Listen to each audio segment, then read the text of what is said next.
દિવ્ય પ્રેતાત્માની અદૃશ્ય સહાયતા.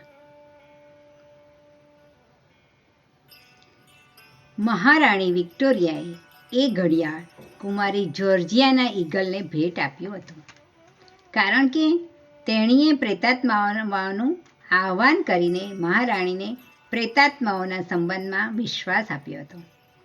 અનેક પ્રમાણો રજૂ કરવાથી મહારાણી પ્રેતાત્માઓના અસ્તિત્વને પૂર્ણ રીતે માનતી હતી. સન 1901માં મહારાણી સંસારમાંથી વિદાય થઈ, પરંતુ પ્રેત આહ્વાન સંસ્થાની સંચાલિકા એટ્રાઇટે મહારાણીનો અવાજ લોકોને પ્રત્યક્ષ સંભળાવ્યો હતો. મહારાણી વિક્ટોરિયા જલ્દી વિધવા થઈ ગઈ હતી, પરંતુ મહારાણીએ આર.ડી. લીચ અને જ્હોન બ્રાઉનની મદદથી પોતાના પતિ પ્રિન્સ આલ્બર્ટ સાથે સંબંધ ચાલુ રાખ્યો હતો. પોતાના મૃત પતિના આત્માના સલાહ સહયોગ તે લેતી રહી અને પોતાના એકાકીપણાને પણ દૂર કરતી રહી. આલ્બર્ટ પોતાની સૂક્ષ્મ અભિવ્યક્તિ જ્હોન બ્રાઉનના માધ્યમથી કર્યા કરતા હતા. અધિકારી વ્યક્તિના માધ્યમથી જ પ્રેતાત્મા વ્યક્ત થાય છે.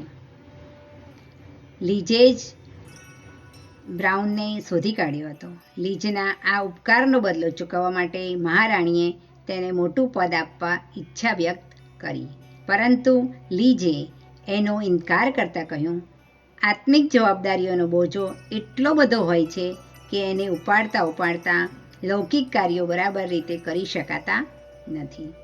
બંનેમાંથી એક જ કાર્ય મુખ્ય રહી શકે છે.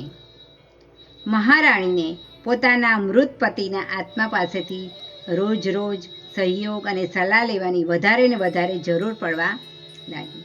એને માટે બ્રાઉનના શરીર અને આલ્બર્ટના આત્માનો સમન્વય ઘણો જ યોગ્ય રહ્યો, પરંતુ જ્હોન બ્રાઉન પણ વધારે દિવસો સુધી સંસારમાં ન રહી શક્યો.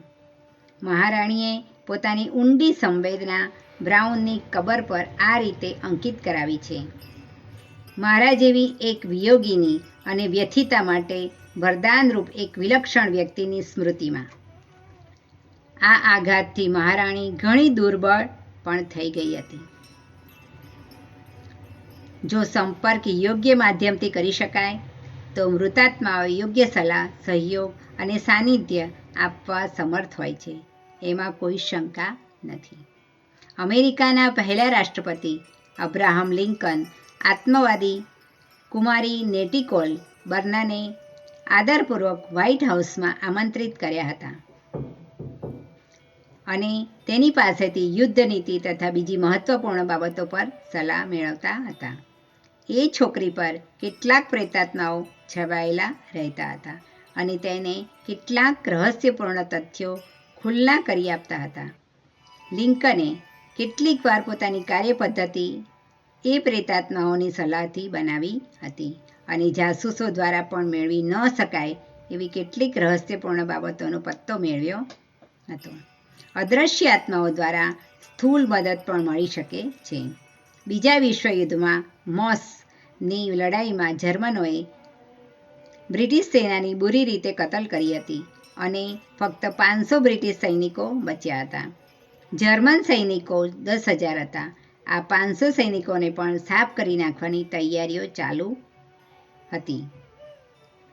તે વખતે એક બ્રિટિશ સૈનિકને ઇંગ્લેન્ડના સ્વર્ગસ્થ મહાન સેનાનાયક સેન્ટ જ્યોર્જની એક હોટલમાં જોયેલી તસવીર યાદ આવી. તેણે બધા સૈનિકોને તેમનું સ્મરણ કરાવ્યું. ભાવના તથા આત્મશક્તિથી બધા બ્રિટિશ સૈનિકોએ સેન્ટ જ્યોર્જનું સ્મરણ કર્યું. એક વીજળી જેવો ચમત્કાર થયો.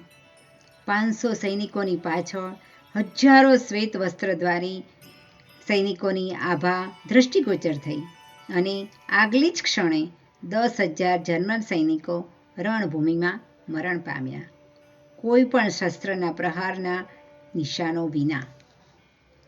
આ ઘટનાએ આખા ઇંગ્લેન્ડ અને વિશ્વમાં ખળભળાટ મચાવી દીધો હતો.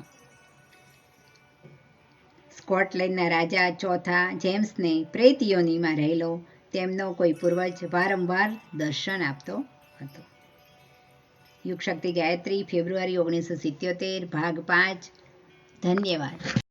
વિચાર ક્રાંતિ દૂત યુટ્યુબ ચેનલને સબસ્ક્રાઈબ કરો તથા બાકીના વિડીયોઝનો લાભ લેવા માટે બેલ આઇકન જરૂર દબાવો. ધન્યવાદ.